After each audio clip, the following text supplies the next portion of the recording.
Ladies and gentlemen, the Prime Minister.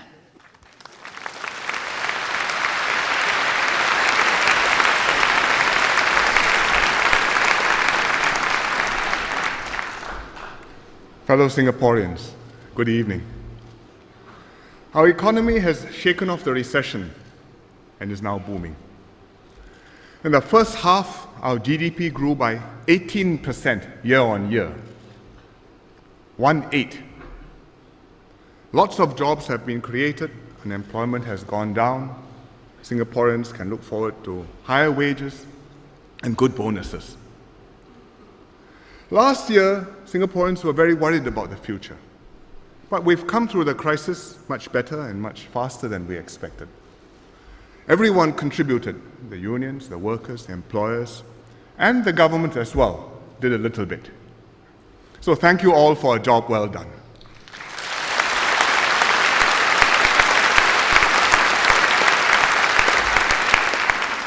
While we've come through, we shouldn't forget what has happened. We better learn some lessons from how we managed the downturn. Because despite all our preparations and precautions, sometime, somewhere, something will happen again. And there will be future crises, and we should be ready for them. The NTUC attends the International Labour Organization meeting in Geneva every year in June, ILO. Many unionists have been. And this year, the ILO invited NTUC to share with the other delegates how Singapore coped with a downturn and rebounded so quickly. And their presentation, talking about jobs credit, on the training programs, on the resilience package and so on, generated a lot of interest. The delegates wanted to know, first, how did we pay for it without having to borrow money? And secondly, how did we build the trust and confidence amongst all the key parties, the unions, the employers, the government? And in fact, these two questions point to the root of our advantage and competitiveness. First of all, we built up reserves for a rainy day. So when the rain came, we could fund our programs, Spur and so on, drawing on these reserves with the President's permission, but without needing to borrow. Unlike the Europeans, unlike the Americans, unlike the Japanese, all of which have run up huge deficits, continue to run big deficits, and now face very serious problems. Secondly, we built up our trust over a long period through many shared trials. And each time there was a crisis, we worked together and we became more confident in each other. And therefore, in this crisis, the workers could accept the sacrifices which were necessary because they were confident that the employers would play their part. And both sides were confident and trusted the government to do the right thing and to take measures which would work. So together, the tripartite partners pull Singapore through. The NTUC is often asked to explain how Singapore works, the Singapore way, to other countries. Because other people can see how our system works, they want to understand it, they may be able to understand it, but then they want to be able to do it, and that's not so easy. NTUC once invited a delegation to Singapore from one of our neighboring countries. We had some Singapore Inc. projects there, and we wanted to bring the unions on board. So we explained to them how we did it. And at the end of the visit, the unionists told NTUC, the day my government behaves like the Singapore government, that is the day my union will behave like the NTUC. So I think that will take some time. For this year, our growth forecast is 13 to 15%. It's very, very good, but we cannot expect to grow like this for the long term. And also, if you see this growth in perspective over a longer time frame, it's not quite so spectacular as all that. Let's just take 3 years, 08, 09, 010. 08, we were plus 1%. 09, we were minus 1%. 10, if we are lucky, plus 15%. Plus 1, minus 1, plus 15. is plus 15.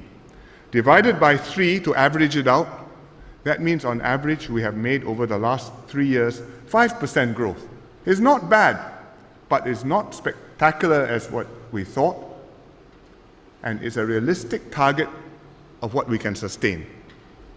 So for the next 10 years, if we can make 3 to 5% growth on average every year, I think we are doing well. So therefore, please be careful with wage expectations and have wage flexibility and bonuses, but remember tomorrow it may rain again. We have to keep growing to generate resources to upgrade our city and improve our lives, and to enable each Singaporean to have a secure job, afford a good standard of living, and get a good future for his children. Therefore, we need to raise productivity.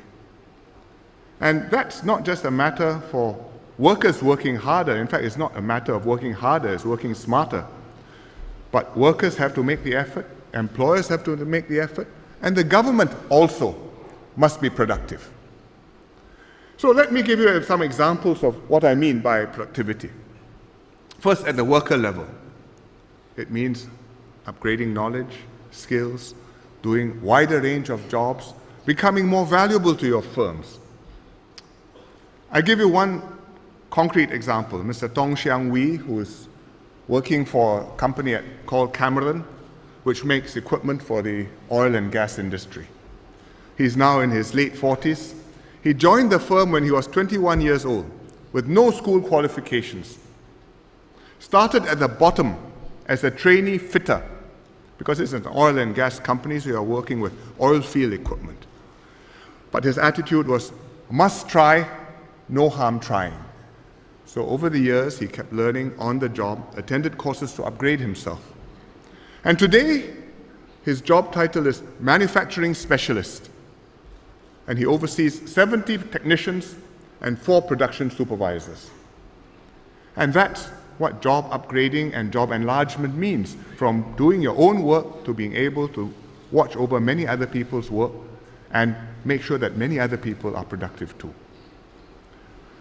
Secondly, employers also play a key role, because for the worker to be productive, the employer must create the right business environment, must find the right business opportunities, and then they can develop expertise in this business, create value, and grow a competitive and profitable business, which can hire productive workers.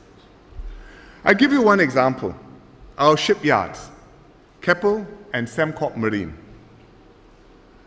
They have developed deep specialist knowledge and skills in their business, which is to make jack-up oil drilling platforms.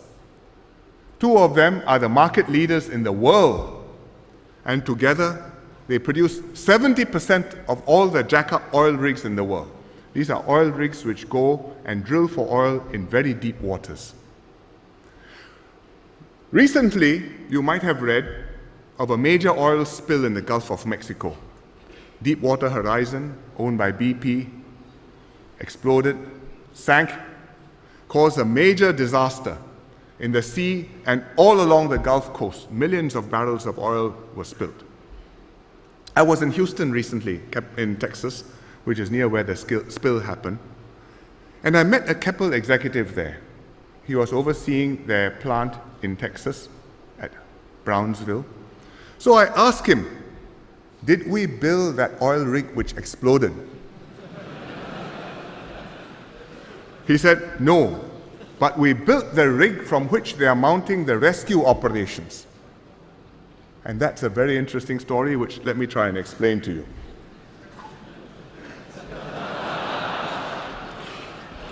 This is not a class, but just trying to make myself clear. Deepwater Horizon used to be here, drilling for oil here, 18,000 feet below the surface of the sea.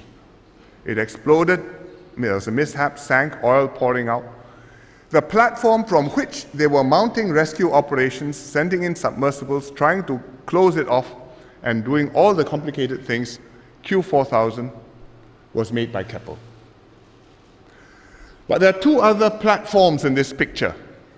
They are drilling two relief wells from here and from here to try and join up with the borehole deep under the sea so as to do a bottom kill, to seal it off with concrete.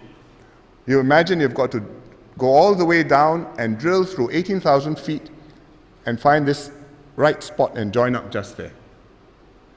Why am I explaining this to you? Because this one is built by Keppel and this one is built by Sembcorp.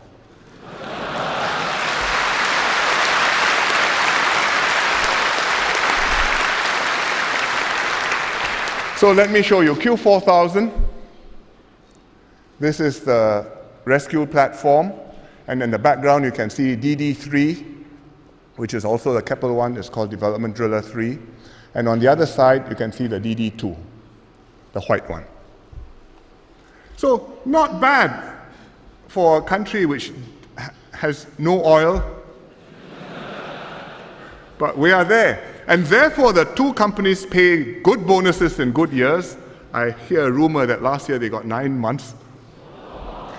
And we get something because several $100 million of taxes to the government. That's productivity.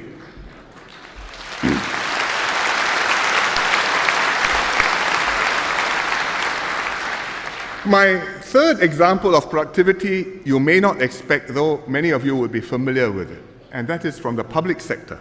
Because the government also must do the right thing and make sure that it spends money wisely, it spends time wisely, it uses its resources well, and gets results. It's harder to measure government outcomes because it's not always in dollars and cents. But it's still important for us to seek out efficiency gains and to do the best we can. And I give you an example which all the men here should know about. IPPT for NS Men. It used to be a very manual process. PTIs, stopwatches, clipboards, pieces of paper, queuing up, waiting, hurry up and wait. But now it's a highly automated process. If you go to one of these IPPT centers and you do your chin-ups or sit-ups, they got sensors to count the number of chin-ups and sit-ups you complete. So you don't have to argue with a PTI. And then when you run 2.4 click, you carry an RFID in your number. It's like what you do when you run the marathon, and automatically your time is logged. When you cross the finish line, they know. And you get good service too, because with this RFID, the NS men can go and check their scores and their status at the computer. There you are, he's got his number, the ID is inside here, and he can see his results anytime. Result, saved manpower. Results, NS men's time saved. And results, also a sense of purpose and efficiency, because then the NS men can feel that I'm going there, I'm achieving something, I've done it, I'm off. No faffing around, no standing around and waiting. And that's what all government departments must learn to do. Productivity has to be the responsibility of all of us, to keep learning and upgrading, to increase our value and contribution. And that is the way Singapore can stay ahead of the competition, our firms can do well, and all of us can improve our lives.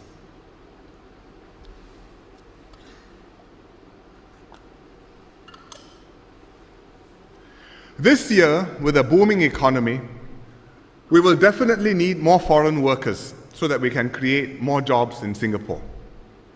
A few months ago, I mentioned to the press that we could need more than 100,000 foreign workers more this year. There was a big ooh, which you could almost hear. Well, since then we've recalculated. Maybe we'll get by with a few less, perhaps 80,000 workers. But I said this to highlight the trade-off which we face and which we cannot avoid. You want higher growth, which will benefit our workers. That also means accepting more foreign workers to come and work in Singapore. You choke off the foreign workers, the economy is stifled, growth is not there, our workers will suffer. This is a very hot topic in Singapore, foreign workers and also immigration. And we've held many dialogue sessions with the grassroots, with the residents. And I think the Singaporeans understand logically, if you argue it out with them, why we need foreign workers, why we need this immigration. But they are still concerned about competition for jobs, about crowding, competing for houses or for transport on MRT, and deeper things like the character of our society.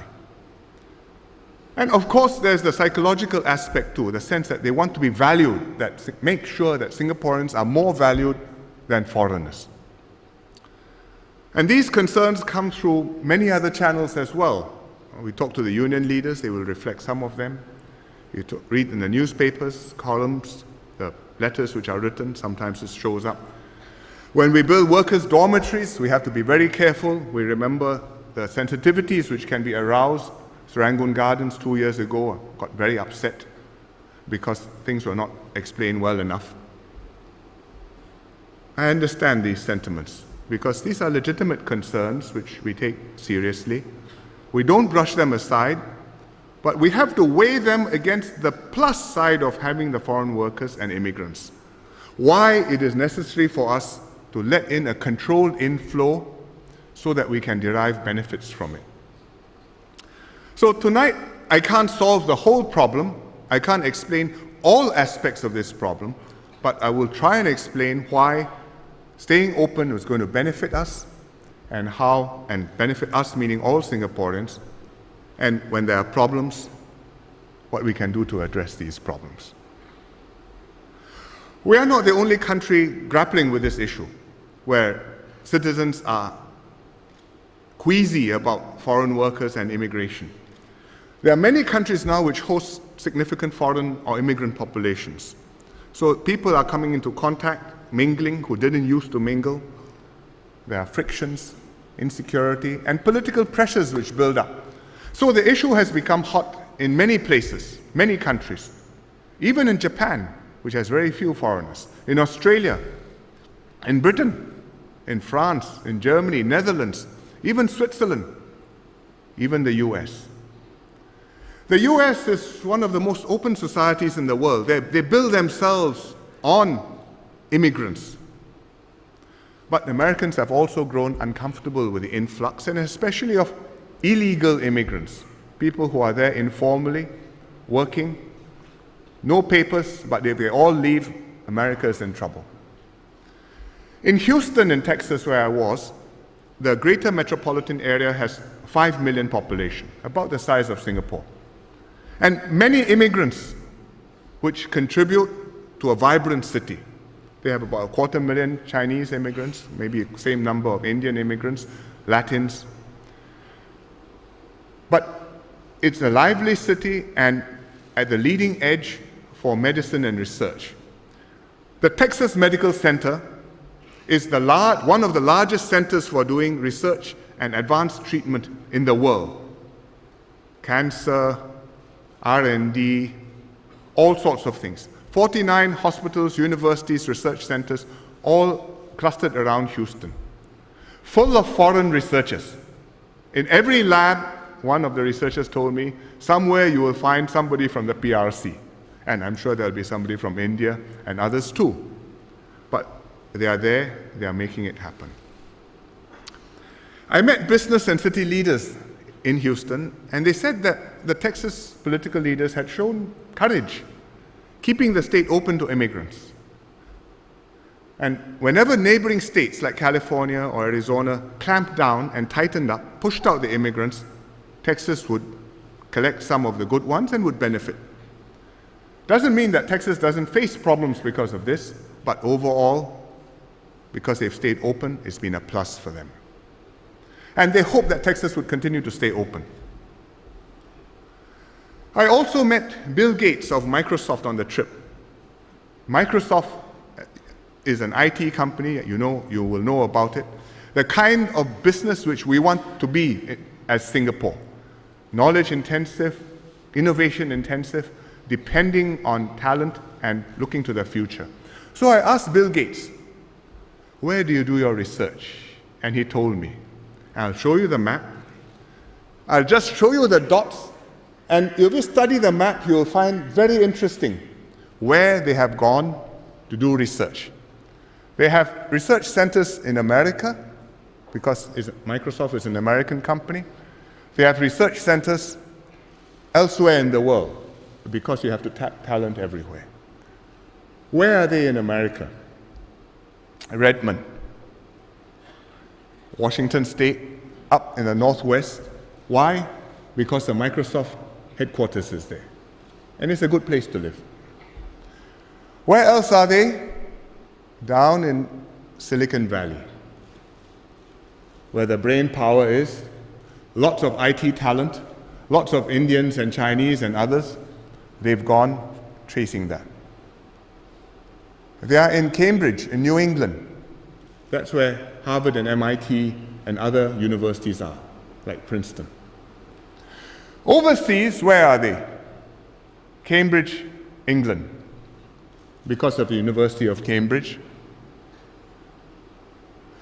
Bangalore, India, because of the IT companies and the Indian IT talent. And we are there too. We have an IT, JTC has built, what do they call it? The Bangalore IT is a tech park for the IT business here in Bangalore and in Beijing,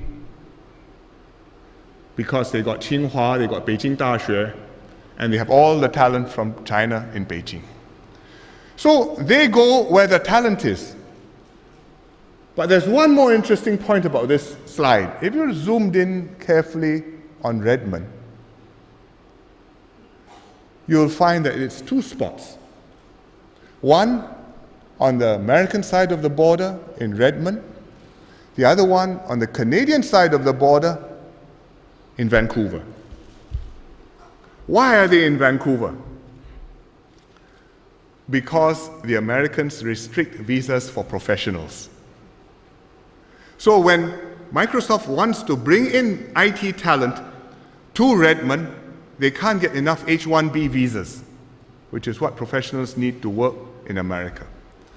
So instead, they go to Canada, because Canada welcomes these skilled workers, open arms. And if the person has a 100,000 Canadian dollar job offer, which is about 100,000 US dollars, then practically stapled to that job offer is an offer of a Canadian green card. So because of the difference in policies, America has lost out, Canada has gained. Bill Gates told me that globally, 1/3 of the researchers are Chinese in Microsoft, 1/3 of the researchers are Indian people. Recently, he attended a presentation of awards to 12 top Microsoft employees, those who had the top confidential report staff assessment rankings. Out of the 12 names, he could only pronounce one, Chris Jones, without help. All the others were foreign-born, and many of them were Asian. So what's the lesson for us? That immigration and foreign talent are difficult issues everywhere. They pose very real political problems and social problems.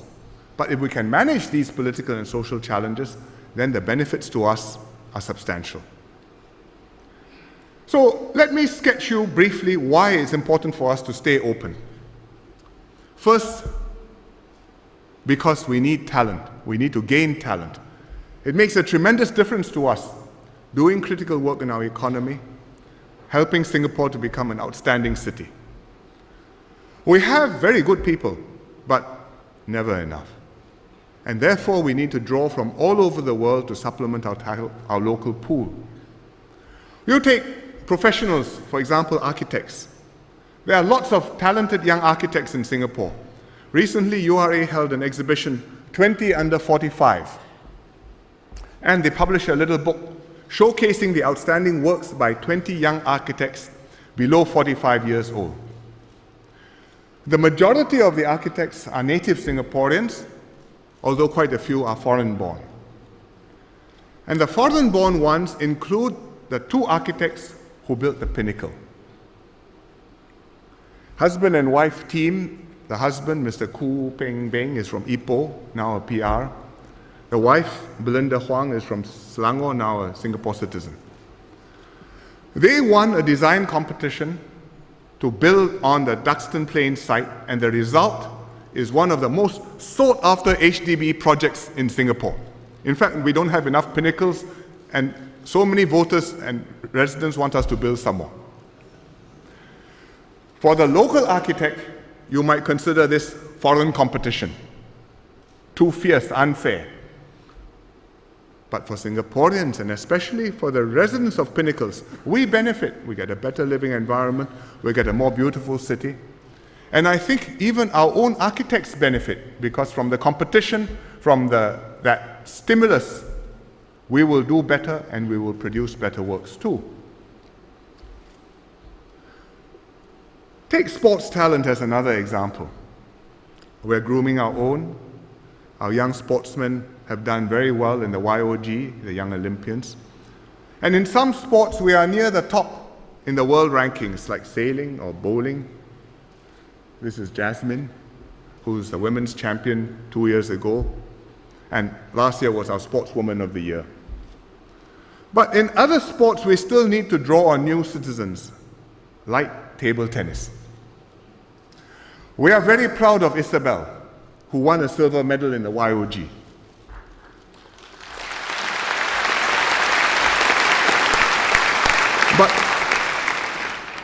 But we have too few Isabels. And so we have topped up.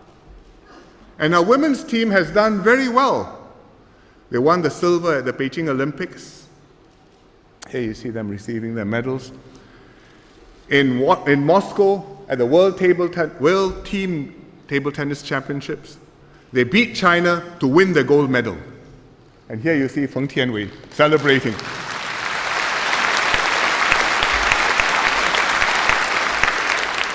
Our team players may not have been born here. I don't think they speak good Singlish. But they've chosen this place to be their home. They are playing for Singapore, flying the flag for Singapore, and when they win, the band plays Majulah Singapura. So we should cheer for them.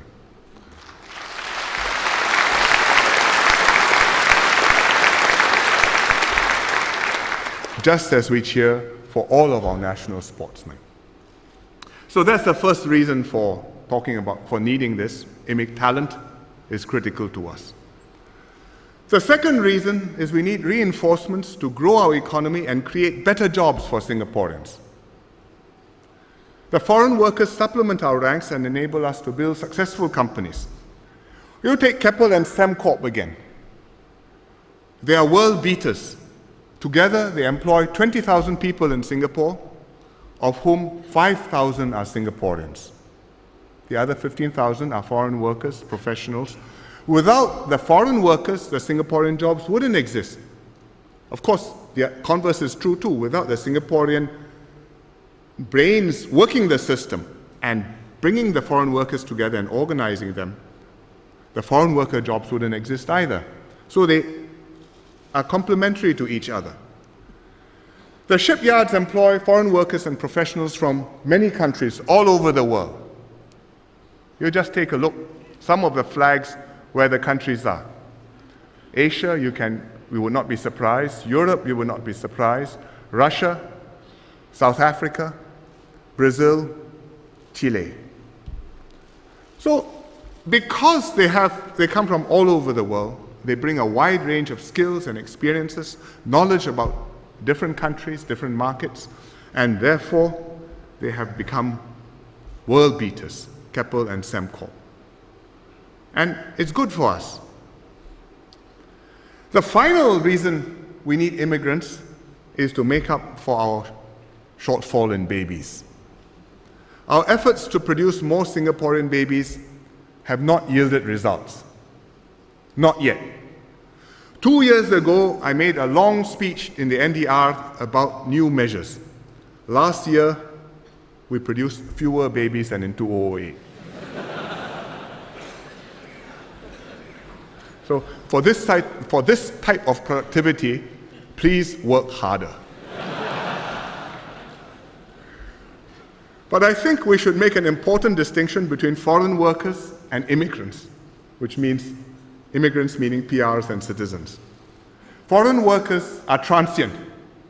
We need them to work in the factories, in the banks, hospitals, shipyards, construction projects. When the job is done, they will leave. When there are no jobs here, they will go. So temporarily, economy is hot. I think we can accept higher numbers. For the longer term, we are pushing to raise productivity so that we can rely less on foreign workers. But meanwhile, we want to build flats, MRT lines, IRs, so please bear with the larger numbers for the time being. That's foreign workers. Immigrants, the PRs and the citizens are far fewer. We are very careful whom we accept. Not only must they contribute to our economy, but they've also got to integrate with our society and strike roots here. We've moved quite fast over the last 5 years. We've accepted a larger inflow, both foreign workers, and we've taken in more new citizens and PRs. Conditions were good, we caught the wind, we moved forward. But now I think we should consolidate, slow down the pace. We can't continue going like this and increasing our population 100, 150,000 a year indefinitely. And we should give Singaporeans time to adjust and our society time to settle and integrate better the new arrivals. But we must not close ourselves up. The basic principle for us is always citizens come first. And that's how our policies are designed. Citizens before PRs, PRs before other foreigners and non-residents. Last year we reviewed the policies. We changed the subsidies to make this distinction sharper. So education fees, healthcare subsidies, housing subsidies, all adjusted so that it's quite clear that the Singaporeans get the best deal. But not everything is reduced to subsidies and dollars. There are other less tangible issues too, which I will also talk about. Not to dismiss them, but to explain how we can manage the problems and enjoy the benefits of the inflow while limiting the downside. First of all, competition from foreigners. I think many Singaporeans accept the economic logic that the economy needs these foreigners, but they fear the impact on them. What if a foreigner takes my job? What if my own wages get pushed down? I understand this, I empathize, and in fact, we take measures to help to protect Singaporeans. For example, as I explained in Chinese just now, we don't allow the foreigners to come in uncontrolled because otherwise we will be swamped. And we restrict the foreign workers through dependency ratios, through the foreign worker levies, so that when you hire a foreigner, the employer pays an extra foreign worker levy to discourage him from hiring the foreigner and look for a Singaporean instead. The levies are going up, they are going to go up further, and I think they'll have to go up further beyond that in the longer term, or maybe the not so long term. I think some employers may feel the pinch, but it is necessary because we need to manage the inflow and not have an indefinite number. On the other side, we have workfare, which helps low-income Singaporeans, so that when they work, they get a top-up to their wage from the government. And that makes it more worth their while to work and improves what they receive, and overall, they end up better off compared to the foreigner who gets no workfare. This year, we're going to spend $400 million on workfare, giving it to 400,000 Singaporeans. That's a lot of money, and I think it's a lot of help to our lower income group. But the protection can only go so far. If you lack the skills or you're not competitive, then it doesn't matter how high the foreign worker levy is or how generous the workfare is, the jobs are still going to go elsewhere. Just like Vancouver could take jobs from Redmond, so too many countries can take jobs from Singapore. And we have to understand that. I've discussed this question with the union leaders regularly, and they understand the logic. They were more worried a few years ago when the flows were growing, and they were not sure of the impact on Singapore workers. but now their members are quite convinced that their companies benefit from being able to hire foreign workers. And the union leaders say, yes, it's not an issue with my workers because they understand that the foreigners and the Singaporeans complement each other. And at the firm level, within each of the companies, the foreigners and the Singaporeans workers work well together. They gave me this rather nice example of workers in one hotel. The housekeeping department employs both locals and foreign workers. And the locals are the aunties, the more experienced ones, and the foreign workers are the younger ones. And the aunties treat the foreign workers like their own daughters or nieces. So when they arrive in Singapore, they help to orientate them, even help them to cook or unpack, or pack their food for them. And the heavier physical tasks like turning over mattresses, younger foreign workers will be able to do. And between the two, they've worked out a good working relationship and become firm friends. So much so that when one of the foreign workers applied for PR, the supervisor and the union rep both asked the management to assist in the PR application. I'm not sure whether she succeeded, but it shows that the unions and the employers and the workers are getting on well, which I think is very important. The second worry of Singaporeans is whether the new arrivals will integrate into our society. Will they identify with Singapore? Will they grow roots here? After all, they speak and dress differently, their social norms are different, and they may speak no English or very little English. So it's harder to fit in and communicate, particularly with the non-Chinese. We encourage the immigrants to learn English. Our community centers will offer basic English courses.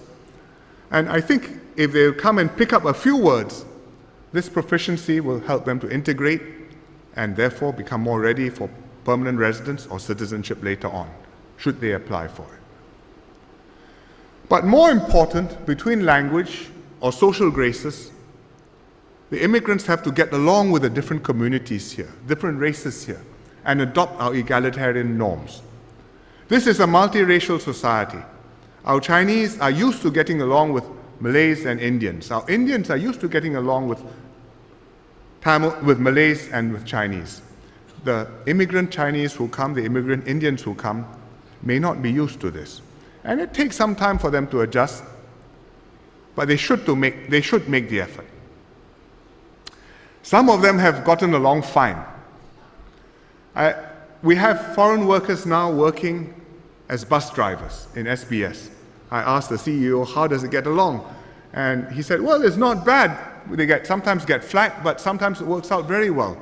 And he gave me an example of Ms. Zhao Xiaodong, who comes from Dalian. And she's the bus captain of Service 109, from Serangoon Interchange to Changi Village, going through Pasir Ris. And she's well liked by her passengers, especially the Pasir Ris residents. So at one point she had to go away for a week. Several of the commuters wrote to SBS. They said, what's happened to our bus driver? She's polite, she's caring, she's considerate to pregnant women and the elderly. Have you transferred her to another route? Or maybe she's left SBS. Whatever it is, please bring her back to Service 109, which I think is where she still is. So I think at the personal level, if you can get on and the relationships can be established, that's a tremendous help.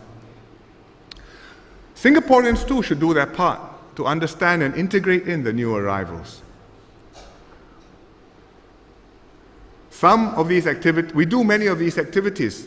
Some of them are more serious activities, like bringing the immigrants here. They are at the Army Museum. This is the People's Association doing national education, preparing the new generation of NS men. And anxious parents behind. But some of these activities are more light-hearted. For example, this one. This is Singapore Shiok. It's a handbook produced by SMU, done by the students, in order to guide international students coming to Singapore. And this young man is an international student studying hard in Singapore. And the handbook tells them how to get along, what are all the acronyms we use, all the Singlish we use, and where their favorite eating places can be, so that they can settle in and become Singaporean. But individuals should also help new arrivals to ease into the community, because the key to this is not just your arguments and the principles and the logic, but the personal ties and the friendships.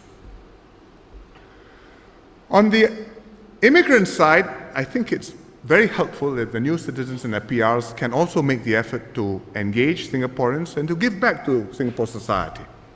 And some of them are doing this. For example, in Sinda, there's a thing called Project READ, which is a program where volunteers adopt kids from disadvantaged homes and spend time with the kids, reading to them, mentoring them, helping them to make progress. And it's benefited over 4,000 kids, and the volunteers, half of them almost, are PRs and new citizens, including this one, who is Mrs. Mazumdar from India, who's now a Singapore citizen. So I think both sides have to make the effort. Growing roots takes time.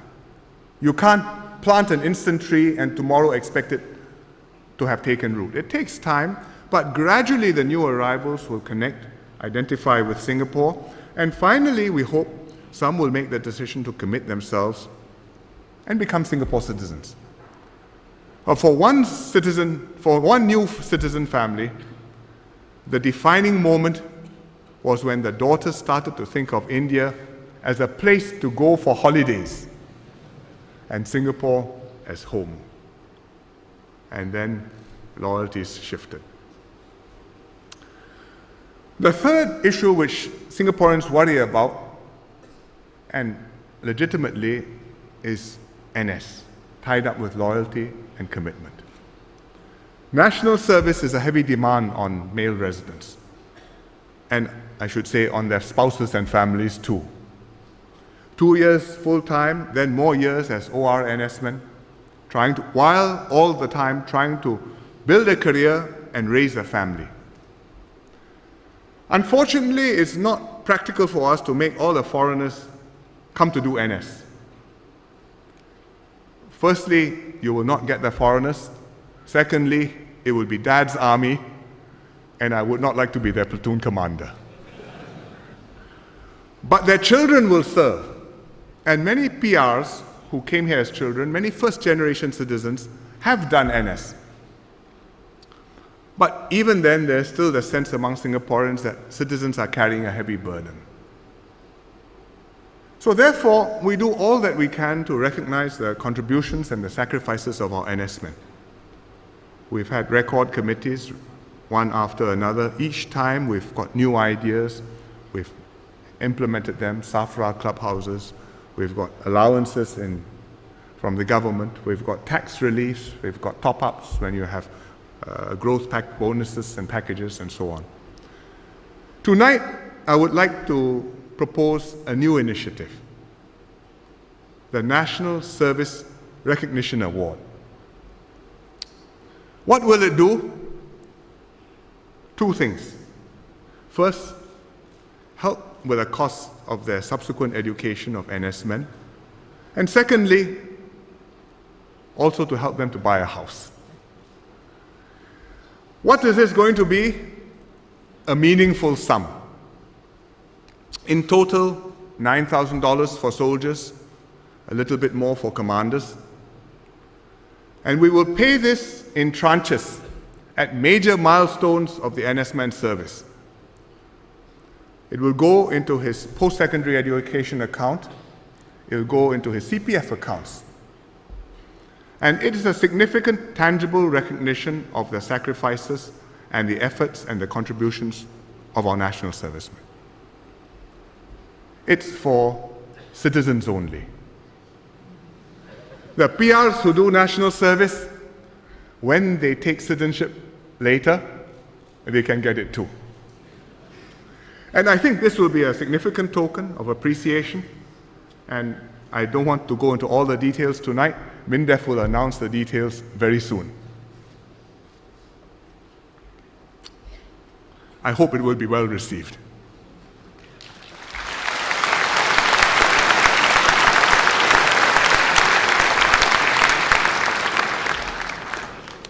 Finally, there's an issue of crowding and congestion. Too many people in Singapore, there's not enough space, solitude.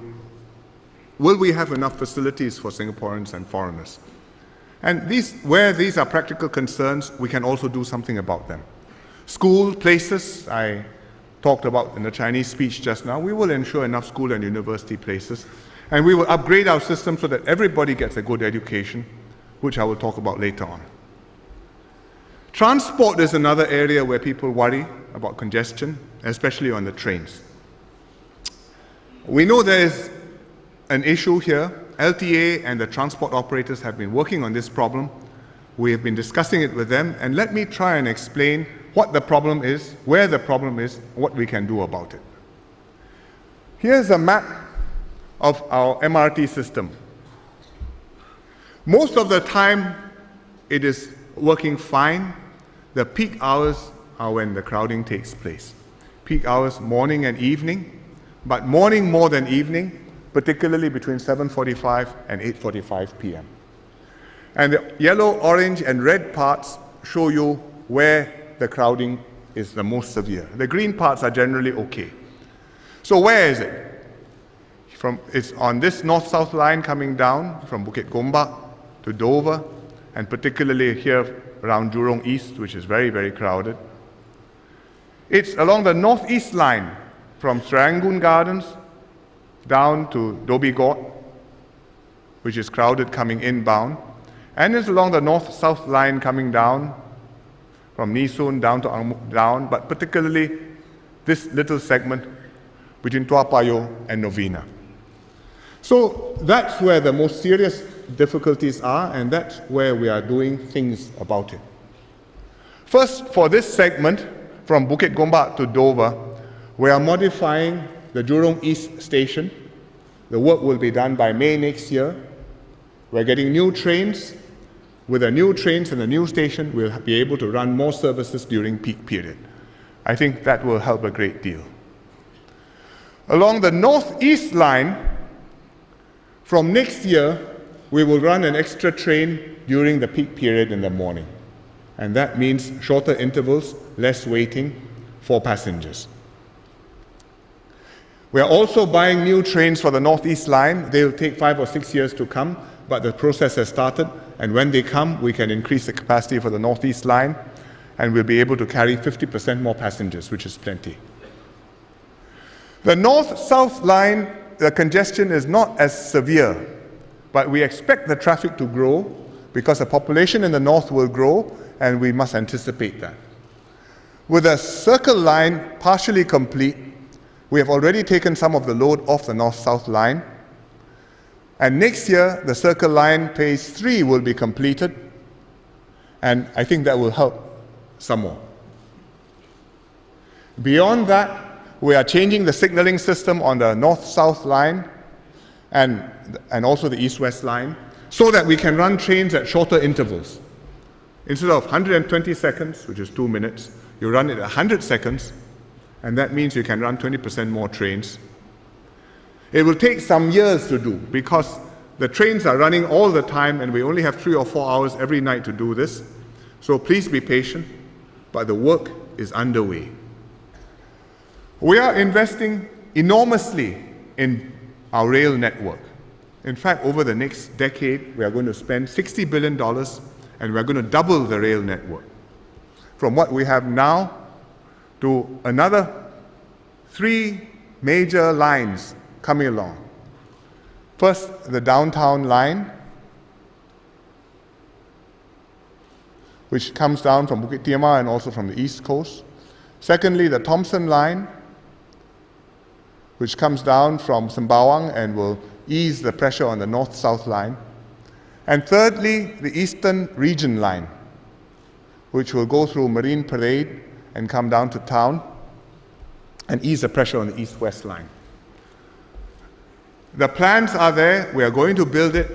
We haven't settled all of the train stations yet, so don't buy your houses yet. But we are doing everything possible to improve matters. So I hope Singaporeans will understand, be patient. LTA has a very difficult job. SBS Transit and SMRT also have a very difficult job. The trains will always be packed during peak hours. It happens everywhere. In other cities, in fact, the crowding is even more severe, but we are trying not to get to be as bad as the other cities. Please be patient. We can't guarantee that every passenger can get onto the first train every time, or even that he can get onto the second train every time. But there will be trains every couple of minutes, and if you miss one, the next one will be just a few minutes away. Another area where people worry about the impact of foreigners is housing. Especially this year with house prices going up sharply, people are very concerned. And some Singaporeans blame it on foreigners. And I have no doubt that when immigrants come and work permit holders come, it contributes to housing demand because they must live somewhere and houses have to be built for them, which we will do. But there are also other broader economic forces at work. Because if we look back over the last 2 years, the number of people in Singapore have been more or less the same throughout. But 2 years ago, property prices were falling. And they were falling last year until the middle of the year when suddenly the mood changed and the property prices started shooting up again. So, and it's happening not just in Singapore, it's also happening in Hong Kong and other cities around the region, in China. And therefore, there are other broader factors at work. But whatever it is, it's something which we are focusing our minds on.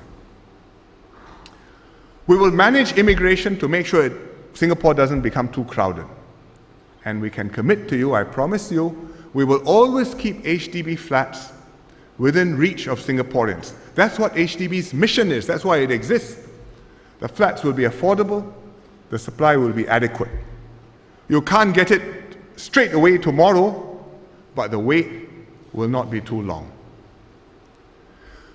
HDB will build more flats. This year we built 16,000 new flats. Next year HDB will build up to 22,000 new flats. So if you missed one BTO, don't worry, the next one is coming. Within a month there'll be another BTO and you will be able to get one before too long. There are 22,000 new flats coming along and we don't have 22,000 new couples getting married in Singapore every year. Secondly, HDB will try their best to speed up the completion of these BTO flats. It takes about 3 years, sometimes 3.5 years from the time when you book to the time when you collect your keys. HDB thinks they can bring it down a little bit. Ma Baotan says, don't promise, but we will try our best. And I think everybody expects them to deliver their best. Thirdly, we will emphasize home ownership. We've loosened up on rules for private property owners to buy HDB resale flats. Over the years, I think there are quite a number of private property owners who buy HDB resale flats and then they resell them within quite a short period of time because they are allowed to within 1 year or 2 years. We've raised the period a little bit, but I think we should tighten up on rules further so that it's quite clear that HDB flats are meant primarily for owner occupation.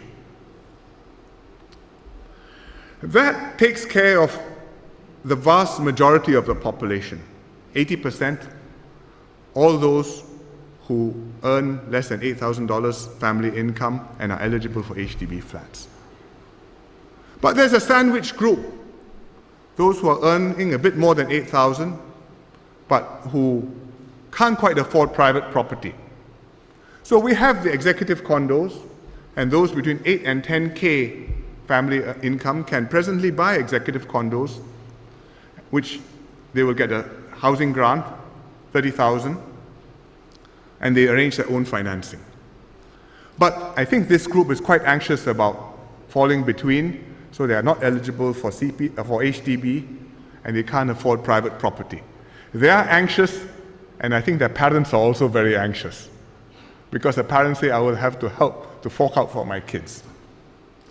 And because people are marrying a little bit later, so their incomes tend to be a little bit higher, so they worry that they will get promoted before they get settled.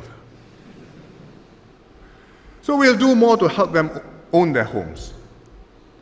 We will widen the choice which is open to this group between 8 and 10K beyond executive condos to allow them to buy HDB DBSS flats, Design, Build and Sell scheme, which are quite many because every year we have a few thousand DBSS flats, as many as we have executive condo flats on sale.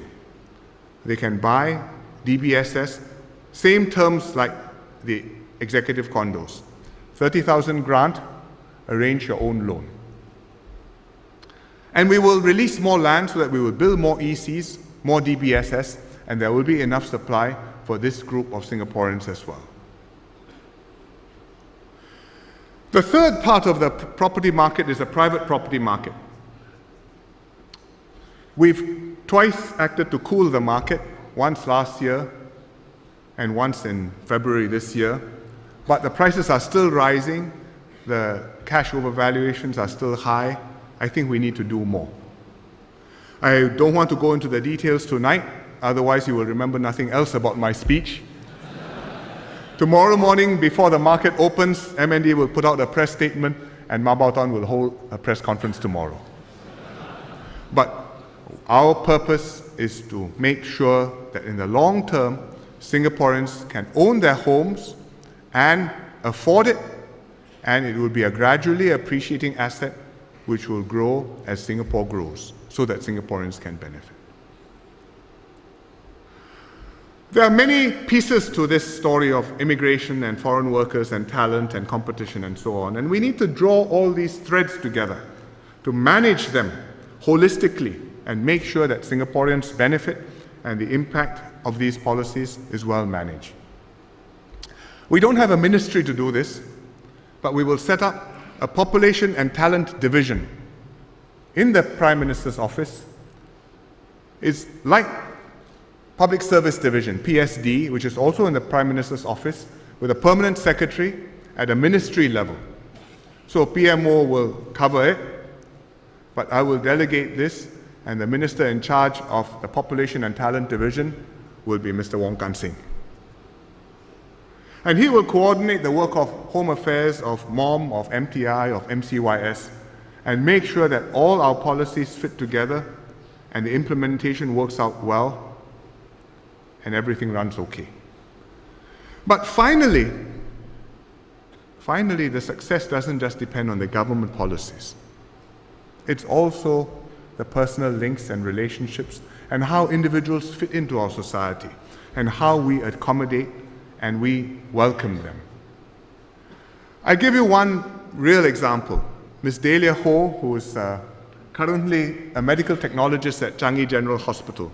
She helps with the pathologists examining specimens. She came to Singapore from Hong Kong at the age of 14 in the mid-90s.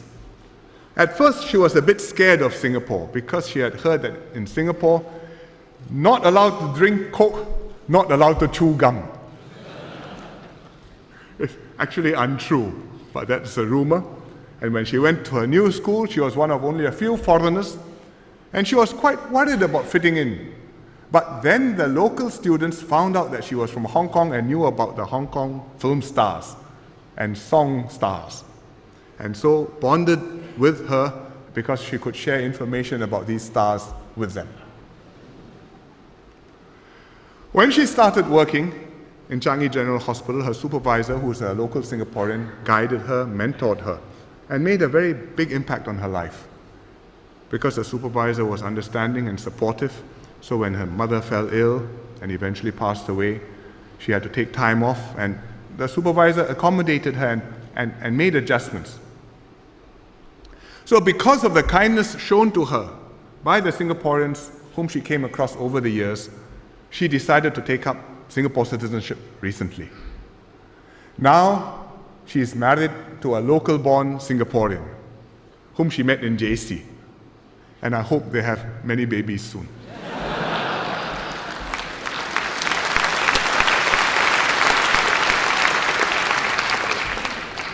Immigration is going to be a continuing issue for us. How do we keep the door open while protecting the interests of Singaporeans? How do we welcome citizens while holding on to our values? There are no ideal or permanent solutions to this issue. The measures which I announced tonight will address some of these problems. We'll have to manage, monitor, adjust as we go along. But remember, we ourselves are all descendants of immigrants. Our ancestors came poor, but their descendants worked hard and prospered. Had our ancestors not come here, today's Singapore wouldn't exist. So we have to continue to be open today so that we bring in the right people, manage the difficulties, whatever they may be, so that a generation from now, Singapore will still be thriving and prospering.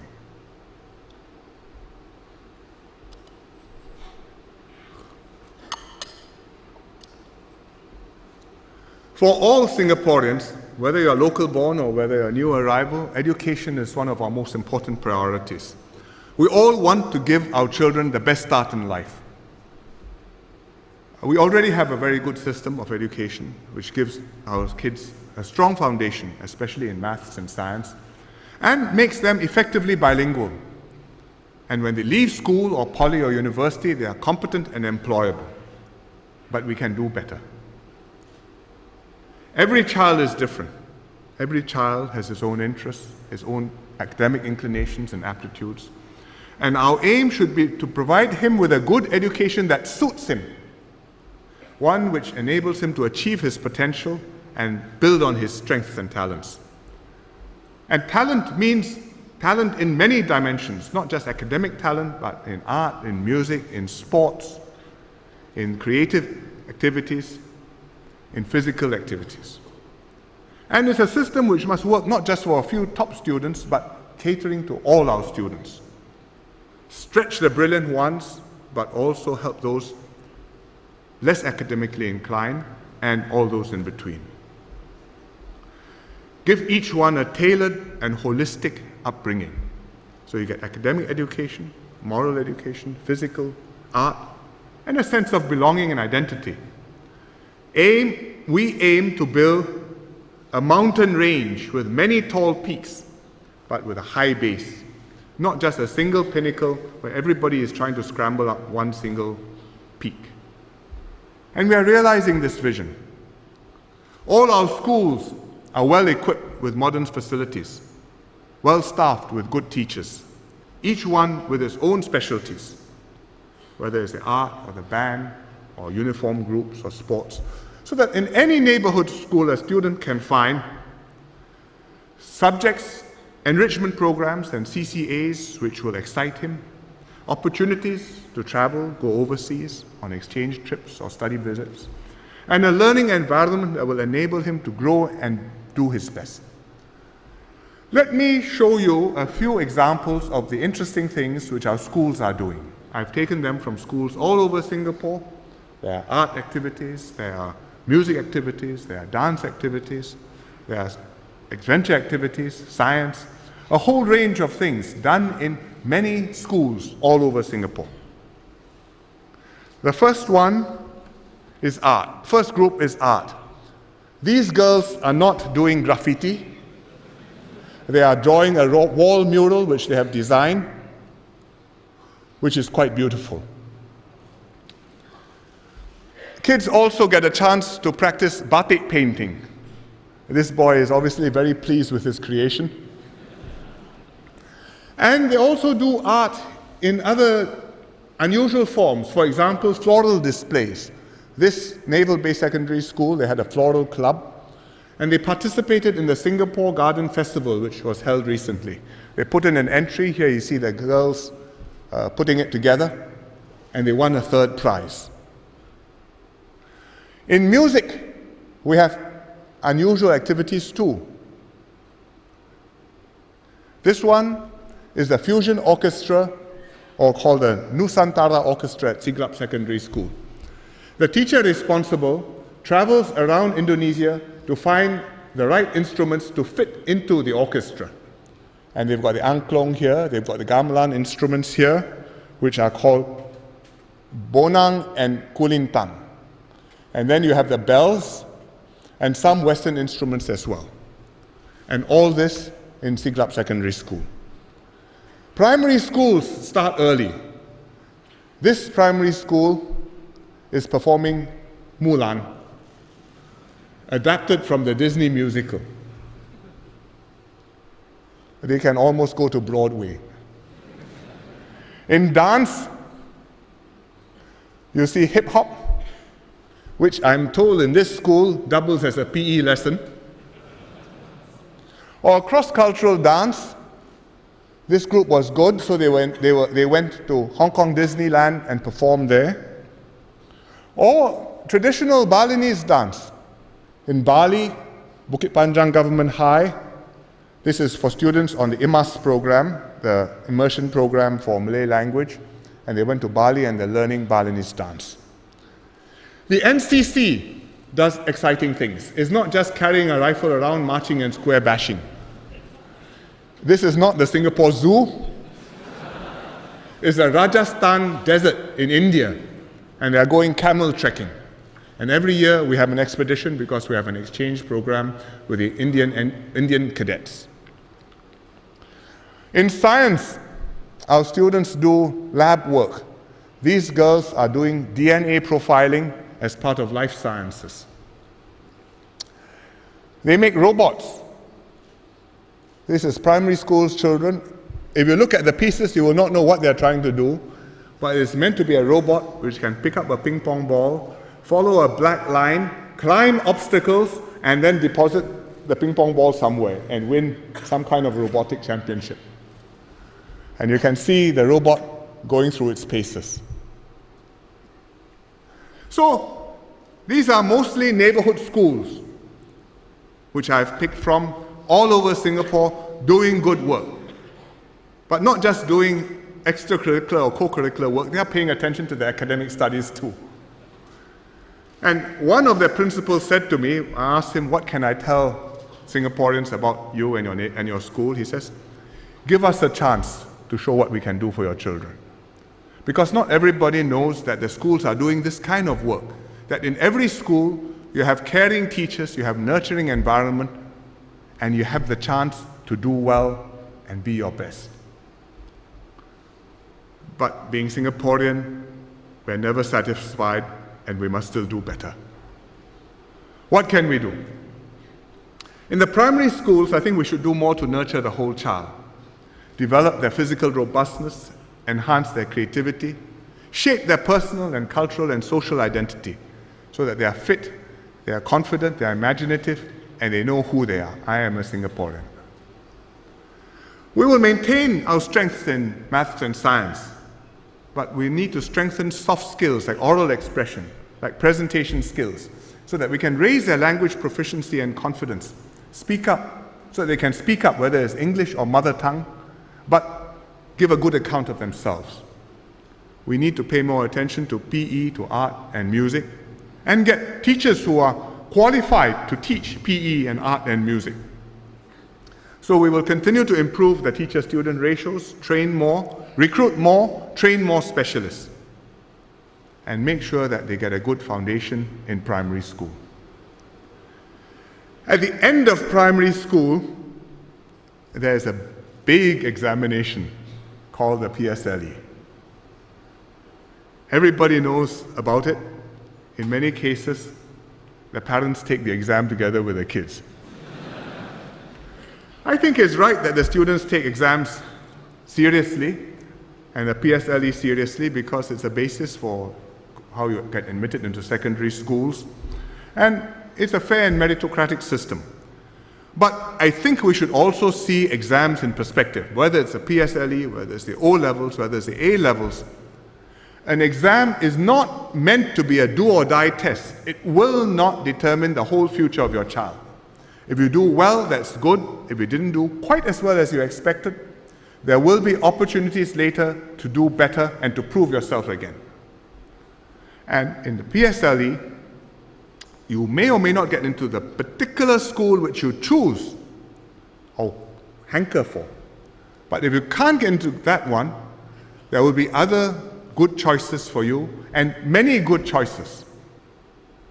So if you do less well in PSLE than you expect, than you hope, there will be opportunities later to catch up, to prove yourself, and to enter competitive programs later on. That's how we design our system. That's what we are going to make happen, and already does exist to some extent. It's not easy to convince parents. I've met parents who come to see me and they particularly want to go to one school.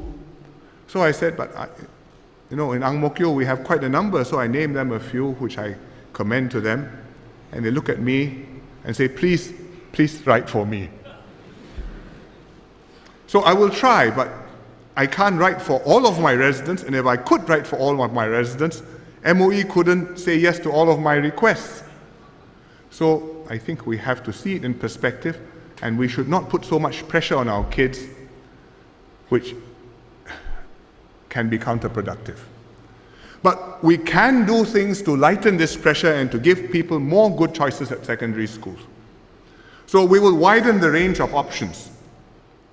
The most popular schools, the most popular programs we can replicate and bring to more schools. So that you don't have to go to school A in order to take program A. You can have program A in many different places. Like the integrated program, the IP. We are going to expand the IP. What is the IP? It's the through train. So students who go into the IP from Sec 1, they go through to JC, and then they take A-levels, but they skip the O-levels. If you are confident of making it to university, that's a good choice. And we've been doing this for 3 years now. The results are good. We've got 11 schools doing this. And we're going to expand the IP program to 6 more schools in Singapore, 7 more schools at one. And I hope that will allow more good students to choose this option and get into an IP program.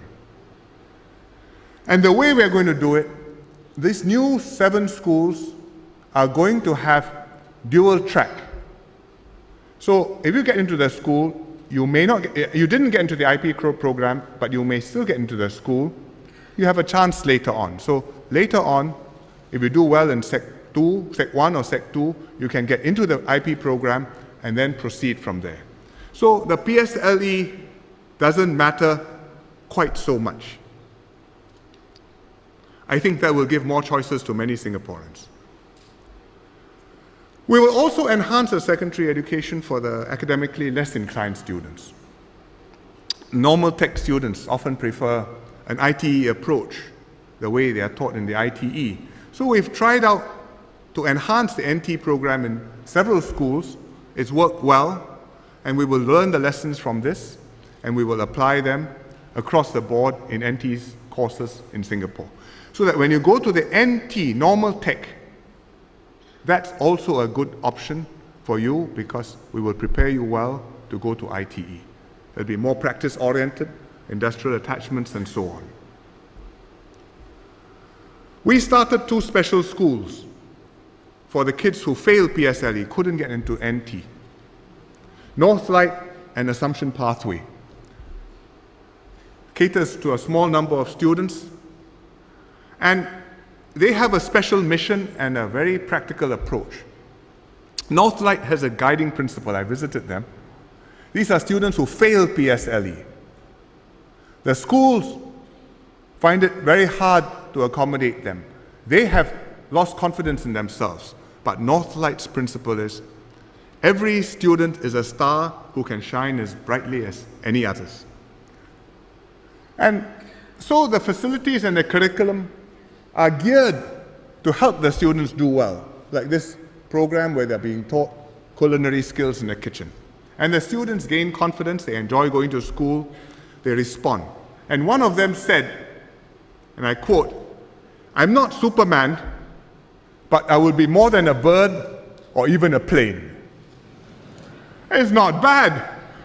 And the key success factor getting him to that point is to have the teachers with the passion and the training who will build their self-esteem, their resilience, and their social skills, emotional skills, and get them to want to improve themselves.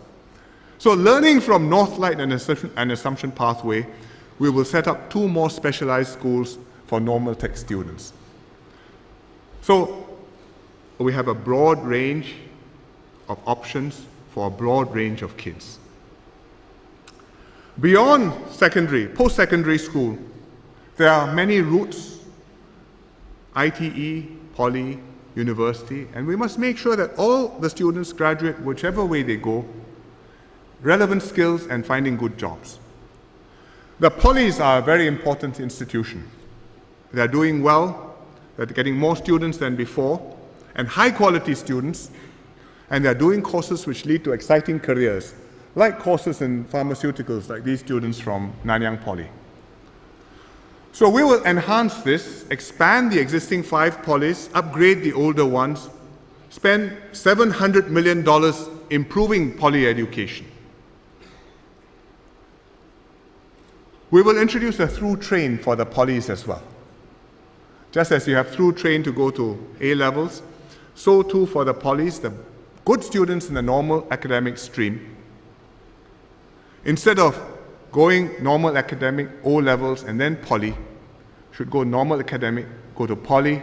The poly will give them an extra foundation year, direct admission, and then carry on with a poly course, instead of O levels. I think it's a better use of their time.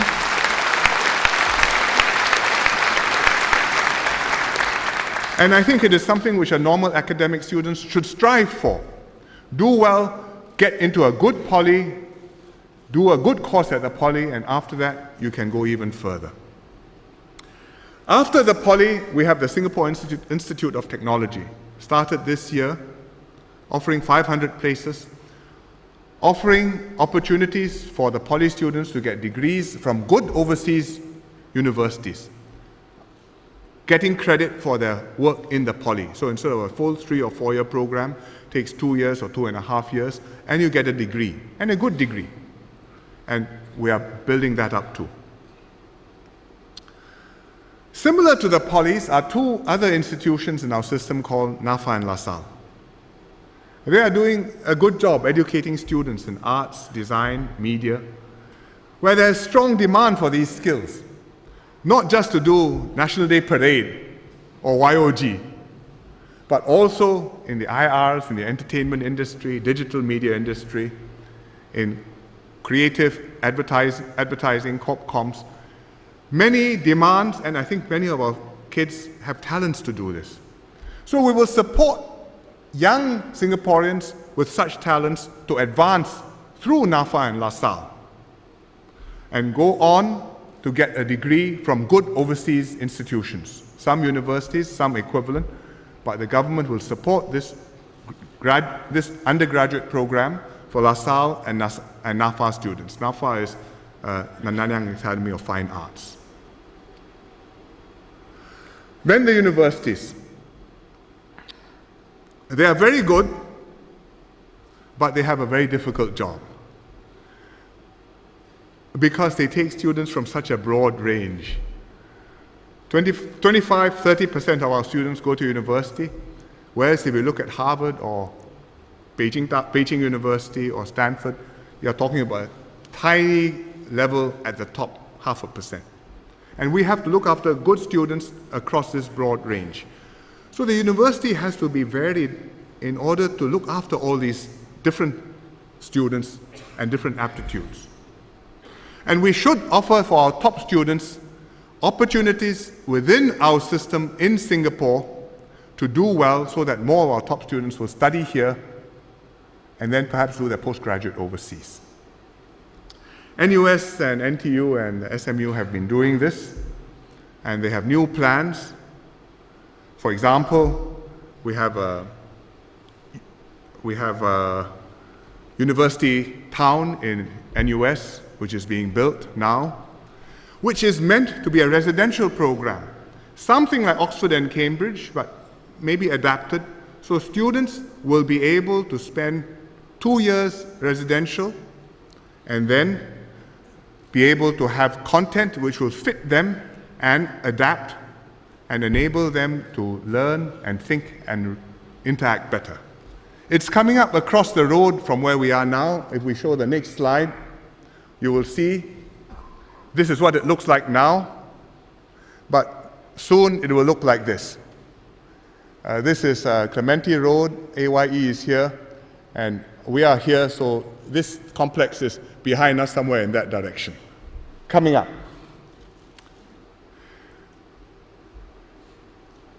NTU also has plans. We are needing to train more doctors. We don't have enough. We put a lot of programs in. We need to train still more. So we are going to start a new medical school in NTU, which will be done together with Imperial College in London. We need them. Our population is aging. We have a bigger population. We need more doctors. And I think this new medical school will enable us to train more doctors, get more Singaporeans to become doctors, and also allow us to train more foreign students here to become good doctors living and working in Singapore. All this is going to cost a lot of money. The government will pay more, but the people who attend the courses also will have to pay somewhat more. But we will make sure that we keep it affordable, because we will have scholarships, we will have bursaries, we'll have loan schemes, and we make sure that anybody who can benefit from the education, he will get that education regardless of his family circumstances. One source of funding for the universities, which we should build up, is donations and endowments. So that if the universities have their own money, can raise their own money, then they can launch new initiatives which will benefit students and not depend all the time directly on government support. The existing universities have built up these endowments, and the government has helped them to do this, and we will do more of this. So over the next 20 years, the government will commit $4 billion, $4,000 million to the universities to help them build up these endowments. Create a Singapore Universities Trust. We'll put some money in the trust. And when people donate to the university, for the new ones, we will match 3-to-1. So please donate generously.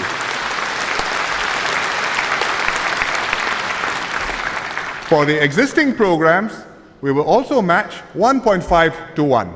So please also donate generously.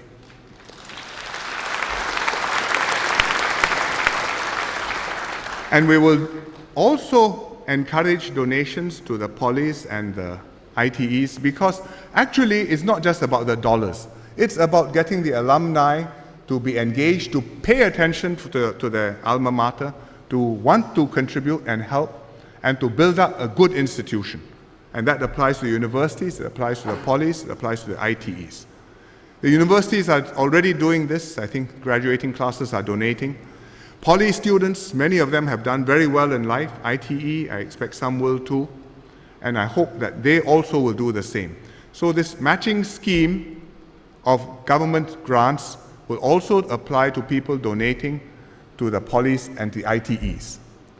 So please make the effort, because for your alma mater to prosper, the alumni group is what makes a difference. So these are all efforts which will ensure that our students get a good education wherever they go and do well in their lives. It's the most lasting gift which you can give to the next generation.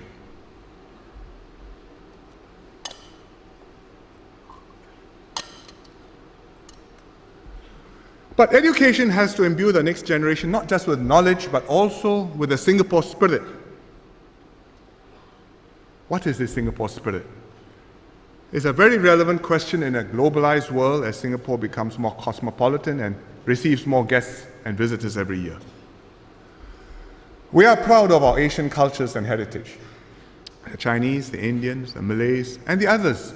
And we want to keep this heritage alive and keep this Asian identity. But this Singapore spirit is not based on a common race or language or religion. It's based on deeper things which we share. Shared values, like multiracialism or meritocracy, or respect for every talent. Shared loyalty and commitment to Singapore. Shared responsibility for each other and pride in what we've done together. Shared memories as well as dreams and aspirations. It is the determination that makes us press on when things are tough, like in the recession last year. That the trust that keeps us together when forces try to pull us apart, like when we encountered extremist terrorism after 9/11. It's a competence and a quiet pride and discipline that makes sure that things go right, like when we hosted the YOG. It's a confidence that we will prevail come what may. It's the spirit in each of us which makes Singapore work the way it does and which makes Singaporeans special. Mr. Rajaratnam long ago drafted the National Pledge, and he wrote, being a Singaporean is not a matter of ancestry. It's conviction and choice. We've got to maintain a Singaporean core in our society, which is stiffened by the Singapore spirit. And around this core, we can gather talent and resources and use them to build a better Singapore. As the IT people say, we want to keep an open architecture. The kernel must be protected. Make sure no viruses come in and make it malfunction. But the applications, the peripheral software, can be adapted, extended as circumstances change, as new needs arise, so that we are always current and up to date and always with the latest version. And we have to pass this spirit on to the next generation so that they have the same conviction and make the right choices for themselves through the schools, but also many other activities. Through community involvement, for example, pursuing passionate causes, tackling daunting challenges, and trying out many new things to learn about themselves, to discover their own abilities, and to gain confidence and maturity. We do our best to give our youth such exposure. We encourage them to care for the less fortunate and develop a social conscience, like these students are doing. These are young NTUC visiting a senior's home, obviously making a connection with the senior citizens, or protecting the environment. These kids are at Tanjung Cik Jawa doing some work, rescuing some horseshoe crabs. You see a few horseshoe crabs down here in good health. They saw us looking at them. And support youth to pursue diverse passions too, sports and social activities, like the PAYM cheerleaders group.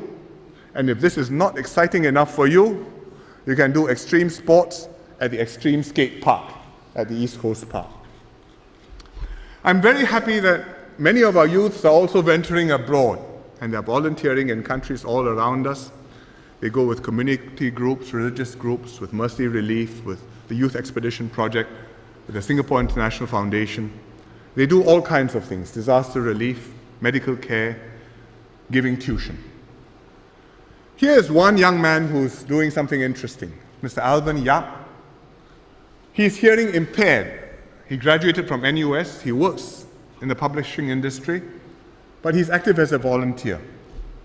So this year, he went on SIF's Singapore Volunteers Overseas Program. He went to Dili, which is in Timor-Leste, and he's there for a year, teaching deaf children and some adults proper sign language, because the kids didn't grow up with proper sign language, and he needs to teach them the signs and the vocabulary and the grammar and the proper way to communicate. And he's also a role model and an inspiration to the kids, as well as some adults. So here's Alvin with his class, that's him there, and they're saying hello to us. Hi. Happy birthday, Singapore!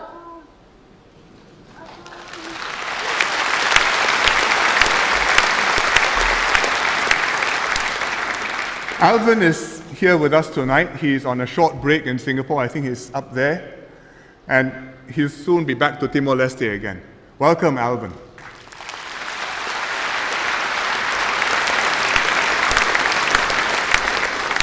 I hope more young people will venture forth like Alvin, pursue your dreams, and make a difference to others.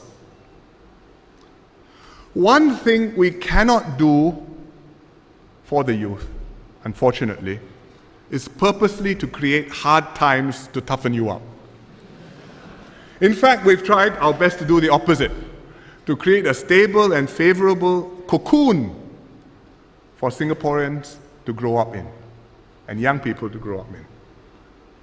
Last year's financial crisis might have been a major test, but we emerged more quickly than expected.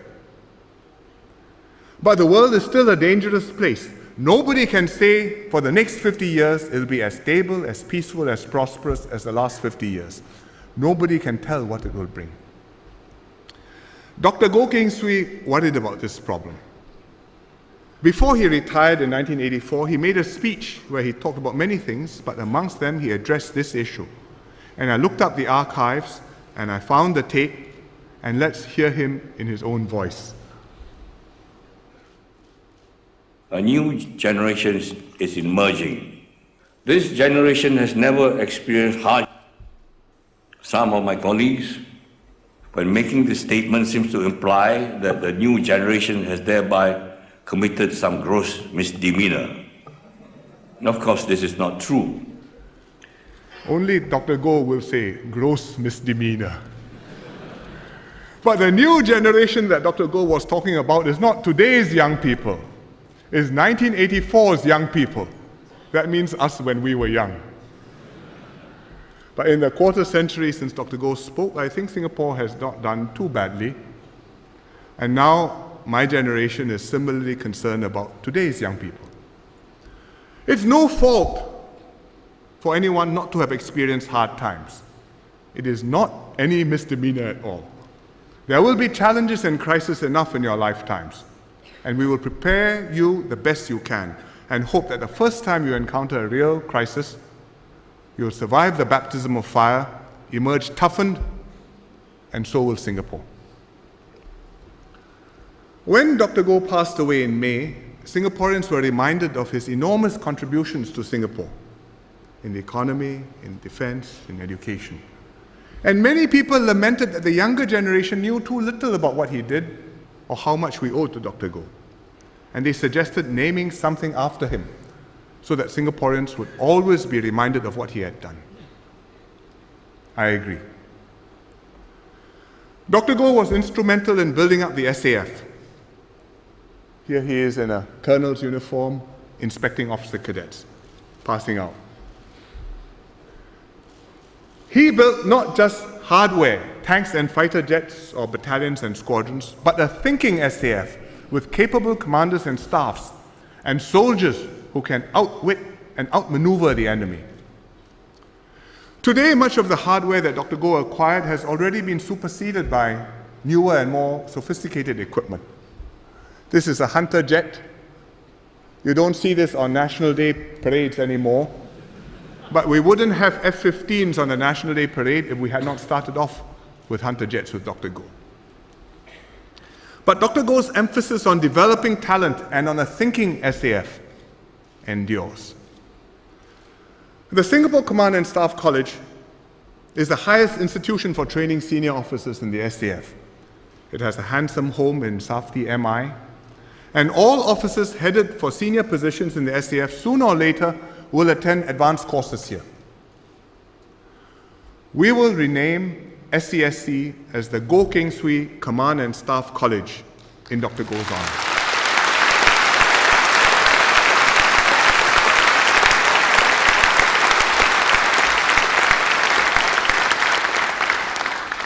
From MINDEF, Dr. Goh went to education. And when he became education minister, he totally revamped the system. He made teaching systematic, He introduced streaming, he fostered a high-quality professional teaching service, and he began the process of continuous improvement that's created a first-class education system admired around the world. And without Dr. Goh's beginning, it would not have been possible for me to sketch out all those plans which I did just now of what we are going to do next with our education system. The Ministry of Education has a headquarters at North Buona Vista Road. This is the building. It's expanding its HQ, building a second building next to it, not just for the headquarters, but also to house an Academy of Singapore teachers and specialist academies for specialist teachers for English language, for PE, sports and arts. It's like the Academy of Law or the Academy of Medicine. It's meant to upgrade the professionalism of our teachers. And this complex will be the nerve center for Singapore education and a symbol of the importance of education to our young and to our future. And we will name it the Goh Keng Swee Center for Education.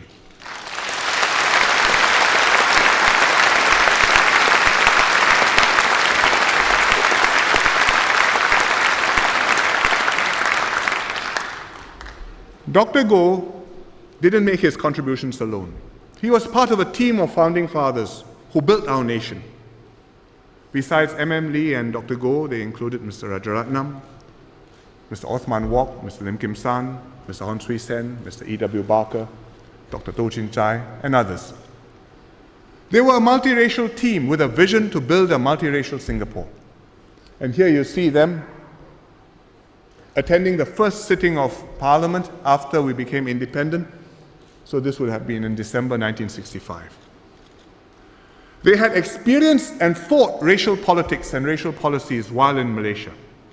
And they were determined that Singapore would be different. And in this they succeeded.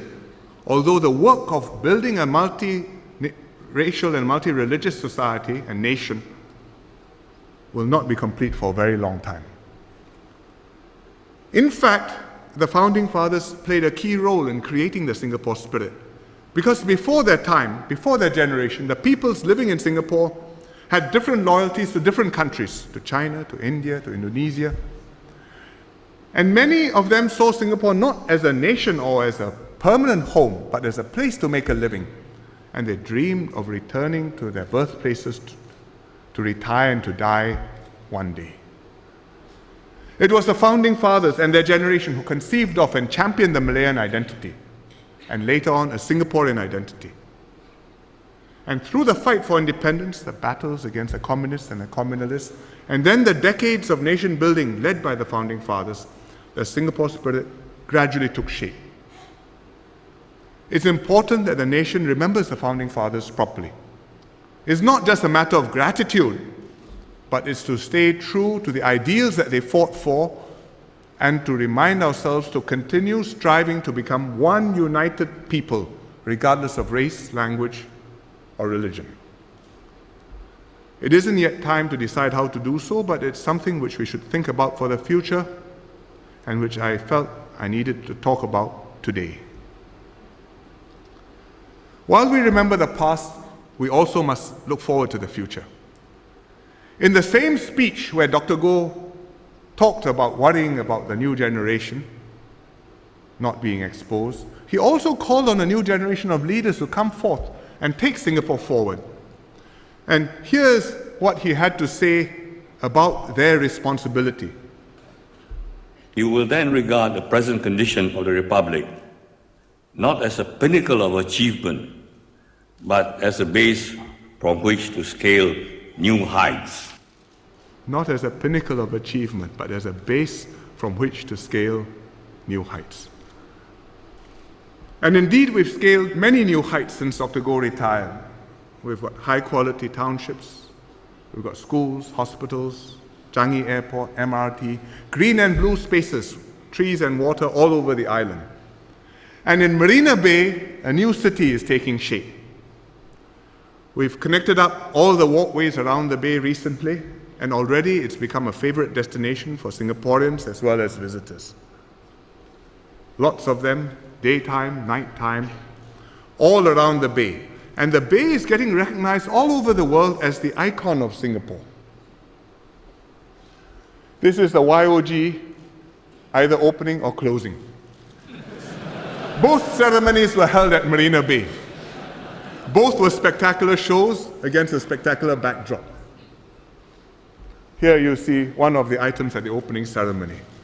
I think we should congratulate the organizers and the performers and the creative minds behind the show.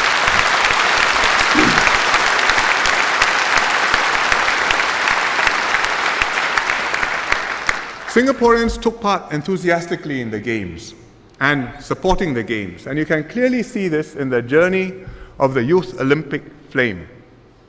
Started in Greece, in Olympia, went through 5 cities, 5 continents, including Berlin, and then it went on to Auckland, New Zealand, went to Seoul, and then it arrived in Singapore, where 2,200 runners took it around all our constituencies and towns, and lots of people were involved, young and old.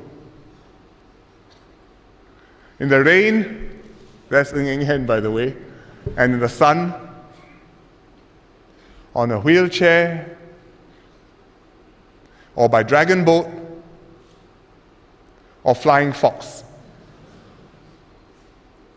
The women's Everest team ran, so did NS men from Jurong Camp. And students, this from Pathlight School, and one extra spunky young man, Lo Wei Jie. And it rode the elephants, as well as the phoenix. And then Darren Choi took it across the water and lit the flame.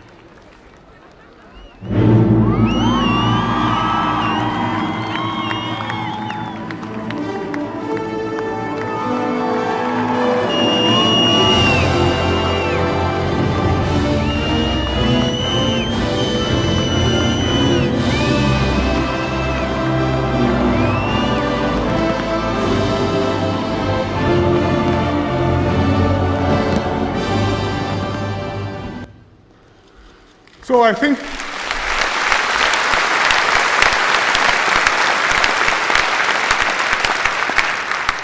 the organizing committee staff, the volunteers, the teachers and students all did a magnificent job.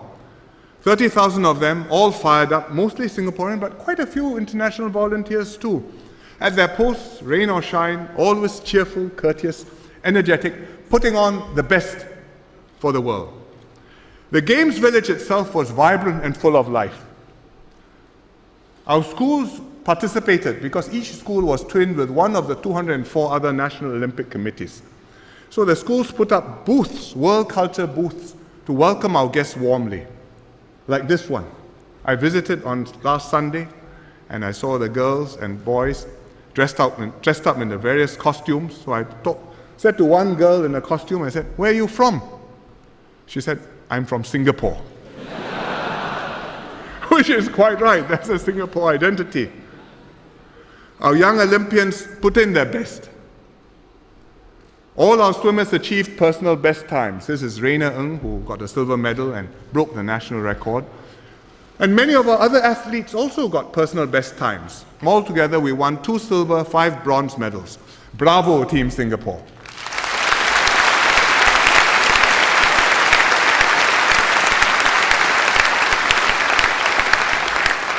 I watched the first Singapore versus Montenegro football game.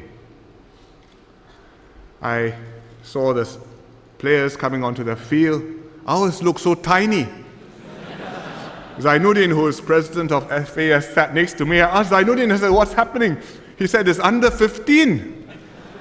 But the other under 15s were 6 inches taller and bigger. But the Singapore Cubs had good skills, close teamwork, and fighting spirit. So we won 3-2 and we went on to win the bronze medal. They did good.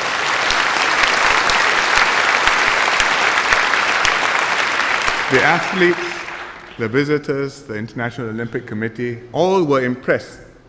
I think there was a letter in the Straits Times a few days ago which put it nicely. It was by a German volunteer, Mr. Uwe Kaufmann.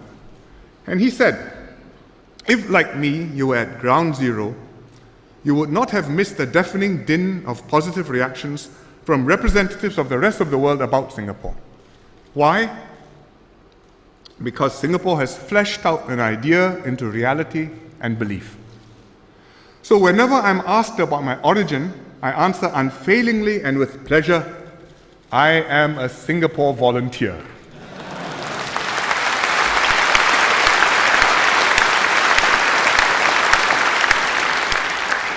And by the way, I love the catered food.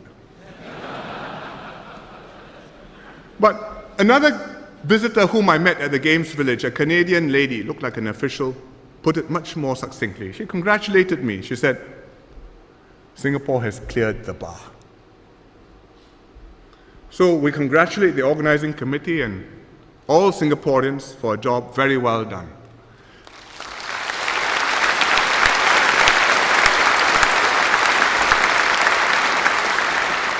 The YOG journey shows what Singapore is about. Aim high, prepare well, work together, and deliver results. Ours is a young nation. Other countries have longer histories, can claim greater past glories. But Singapore distinguishes itself by its people. We are forward-looking and idealistic. We dare to transform ourselves and our city again and again. Our future is bright. I can't promise you an effortless cruise. Nobody can. We will face storms and challenges, and from time to time have to make difficult choices. But the next decade promises to be a golden one for Asia and therefore for Singapore.